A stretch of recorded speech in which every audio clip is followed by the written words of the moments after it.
Halo, selamat malam. Mohon maaf, apakah benar ini dengan tempat praktek Dr. Handoko, spesialis THT yang beralamat di Jalan Kapten Mulyadi nomor 21 Solo? Iya betul, dengan saya sendiri Dr. Handoko. Ini dengan siapa ya? Maaf dok, sebelumnya perkenalkan saya Guntur Wahyu Wibisono sebagai apoteker di Apotek Setia Farma. Mohon maaf dok, apakah boleh saya meminta izin sebentar untuk berdiskusi tentang resep yang dokter tulis pada tempo waktu lalu? Oh iya mas, silahkan, tapi jangan lama-lama ya mas, soalnya saya masih ada pasien. Baik dok, sebelumnya kami menerima resep pada tanggal 8 Oktober 2021 dari tempat praktek dokter atas nama Nyonya Lindawati yang berumur 36 tahun dengan berat 50 kg. Beliau mengutarakan beralamat di Jalan Abadi nomor 1 Solo. Saya ingin mengkonfirmasi apakah benar Nyonya Lindawati ini pasien dokter dan untuk resepnya tertanggal berapa nih dok? Soalnya pada kertasnya tidak ada tanggal resepnya dok, dan untuk alamatnya apakah sesuai dengan catatan dari dokter? Sebentar ya mas, saya coba cek terlebih dahulu. Iya dok. Iya mas, itu benar pasien saya. Jadi dia datang pada tanggal 7 Oktober 2021 dan alamat pasiennya di Jalan Abadi nomor 1 Solo. Ada masalah apa ya mas dengan resep tersebut?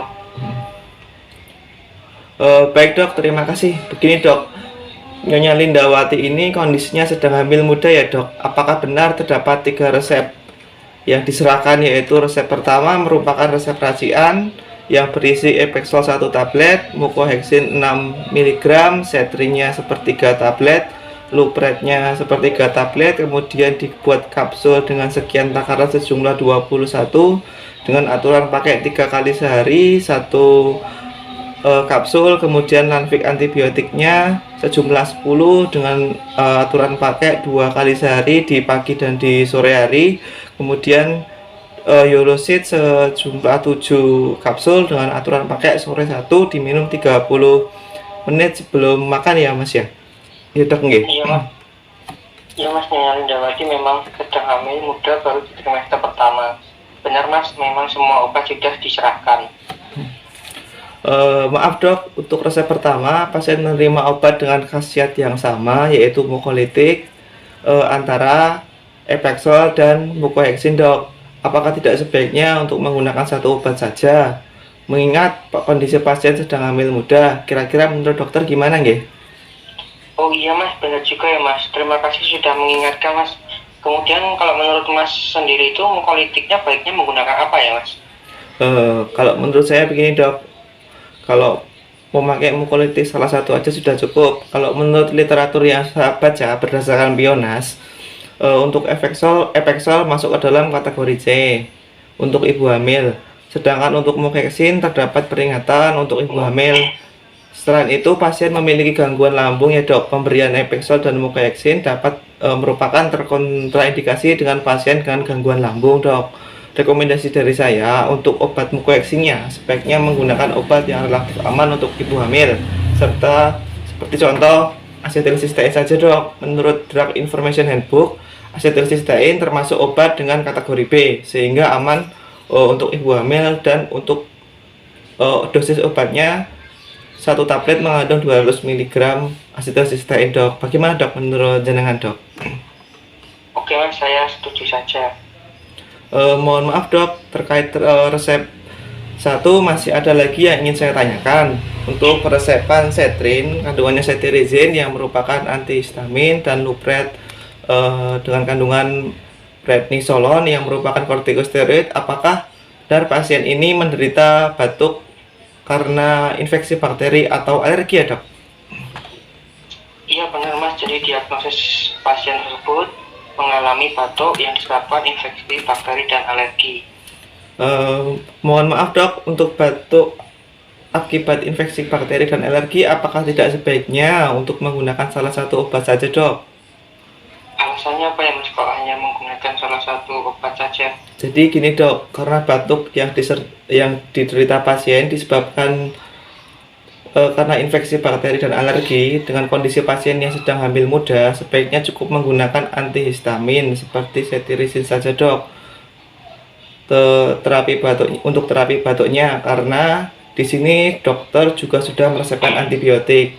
Selain itu, menurut literatur yang saya baca berdasarkan DIH, kortikosteroid yang dokter resepkan juga masuk ke kategori C untuk ibu hamil, yang artinya risiko menyebabkan kelainan pada janin, dok, seperti itu. Oke, baik Mas, kalau begitu obat-obat tidak usah diserahkan ke pasiennya. Jadi yang dipakai hanya Setrin saja Mas. Mungkin ada yang ditanyakan lagi terkait resepnya Mas. Oh, ada lagi, dok. Untuk resep yang kedua, dok, tertulis Lanfix sejumlah 10 diminum 2 kali sehari 1 kapsul, dok. Kalau boleh tahu untuk Lanfix-nya dipakai dosis yang berapa ya, dok? 100 atau yang 200 deh? Yang sesuai untuk ibu hamil itu dosisnya berapa ya Mas? Soalnya saya agak lupa. Oh, kalau dari literatur yang saya baca untuk ibu hamil itu biasanya menggunakan rekomendasi dosis 100 mg, dok. Bagaimana sih, dok? Oh, oke Mas, pakai itu saja nggak apa-apa. Apakah masih ada lagi yang ditanyakan Mas? Soalnya saya juga ditunggu pasien ini. Oh, ya, dok. Maaf, dok, terakhir. Pada resep ketiga ini pasien diresepkan obat Yulocid, dok, yang mengandung omeprazol. Di mana menurut Drug Information Handbook, obat ini termasuk kategori C, dok, untuk ibu hamil. Apakah sebaiknya tidak diganti dengan yang lebih aman, dok? Oh iya Mas, benar juga ya Mas. Kalau menurut Mas diganti apa Mas?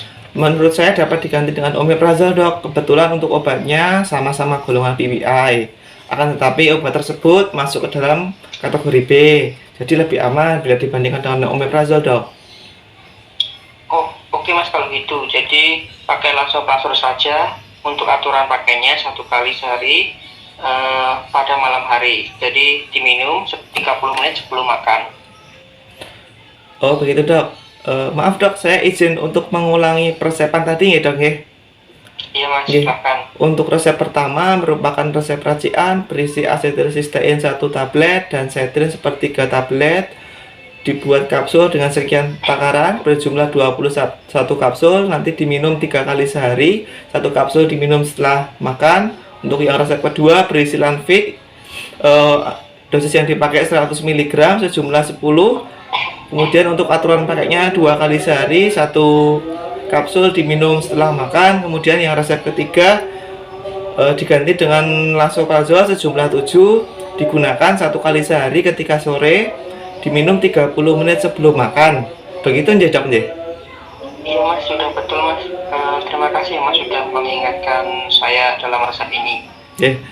Sama-sama, dok.